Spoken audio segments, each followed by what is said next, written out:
உங்களுக்கு எல்லாருக்கும் என்னுடைய அன்பையும் காலை வாழ்த்துதலையும் பகிர்ந்து கொள்வதிலே மிகுந்த மகிழ்ச்சி. இன்றைய தினத்திலேயும் கர்த்தர் நம்மோடு என்ன பேச போகிறார் என்று நாம் பார்ப்போம். மீகா தீர்க்கதரிசியின் புஸ்தகம் 7வது அதிகாரம் அதனுடைய 15வது வசனம். நீ எகிப்து தேசத்திலிருந்து புறப்பட்ட நாளில் நடந்தது போலவே உன்னை அதிசயங்களை காண பண்ணுவேன் என்று கர்த்தர் சொல்லுகிறார். இன்றைய தினம் என் அன்பு பிள்ளைகளே, நீங்கள் அற்புதங்களை காண்பீர்கள், நீங்கள் அதிசயங்களை காண்பீர்கள். எது நடக்காது என்று நீங்கள் நினைக்கிறீர்களோ அதை ஆண்டவர் நிறைவேற்றுவார். எகிப்திலிருந்து புறப்பட்டு வந்தபோது இஸ்ரவேல் ஜனங்கள் என்ன அற்புதத்தை கண்டார்கள், என்ன அதிசயத்தை கண்டார்கள். நாம் யாத்ராகமத்தின் புஸ்தகத்திலே பார்க்கும்போது இஸ்ரவேல் ஜனங்களுடைய பிரயாணத்தை தடை பண்ணும்படியாக முன்பாக செங்கடல், ஒருபோதும் அந்த செங்கடலை தாண்டி வாக்குத்தத்தத்தை பெற்றுக்கொள்ள எந்த ஒரு வாய்ப்பும் இல்லாத சூழ்நிலை. பின்னாலே பார்த்தால் துரத்தி வருகிற ஆயுதங்களோடும் ரதங்களோடும் குதிரைகளோடும் துரத்தி வருகிற பார்வோருடைய சேனை.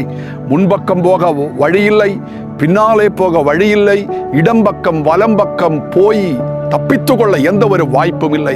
அவ்வளவுதான், செங்கடலின் நடுவிலே எங்கள் வாழ்க்கை முடிந்து விடும் என்று அவர்கள் கலங்கி நின்ற நேரத்தில் வசனம் சொல்லுகிறது, ஆண்டவர் அந்த சிவந்த சமுத்திரத்தை இரண்டாக பிளர்ந்தார். அந்த சிவந்த சமுத்திரத்தின் நடுவிலே இஸ்ரவேல் ஜனங்களை கடக்க பண்ணினார். அது மாத்திரமல்ல, சவால் விட்டு அழிப்பேன், நிர்மூலமாக்குவேன், வாழ விட மாட்டேன், உயர விட மாட்டேன் என்று சவால் விட்டு வந்த பார்வோனையும் சேனைகளையும் அதே செங்கடலிலே ஆண்டவர் அழித்து போட்டார். இன்றைய தினம் ஆண்டவர் இப்படிப்பட்ட அற்புதங்கள் உங்கள் வாழ்க்கையிலே செய்வாராக. நம்புங்க, விசுவாசிங்க, கர்த்தர் அதை நிறைவேற்றுவார். கர்த்தர் உங்களை ஆசீர்வதிப்பார். உங்களுக்காக நான் ஜெபிக்கிறேன். பரலோக பிதாவே, நீர் வாக்குத்தத்தத்தை கொடுத்தீர். அடியன் நாவிலே கொடுத்து நீர் பேசச் சொன்னீர், அடியன் பேசினேன். ஆண்டவர், நீர் இந்த வார்த்தை என் பிள்ளைகள் வாழ்க்கையை நிறைவேற்றும்.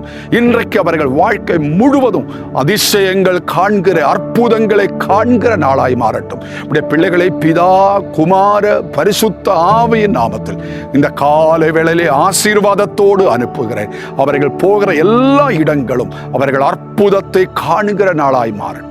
இயேசுவின் திருநாமத்தில் அன்பின் பிதாவே, ஆமென், ஆமென். இன்றைய நாள் அற்புதத்தின் நாள்.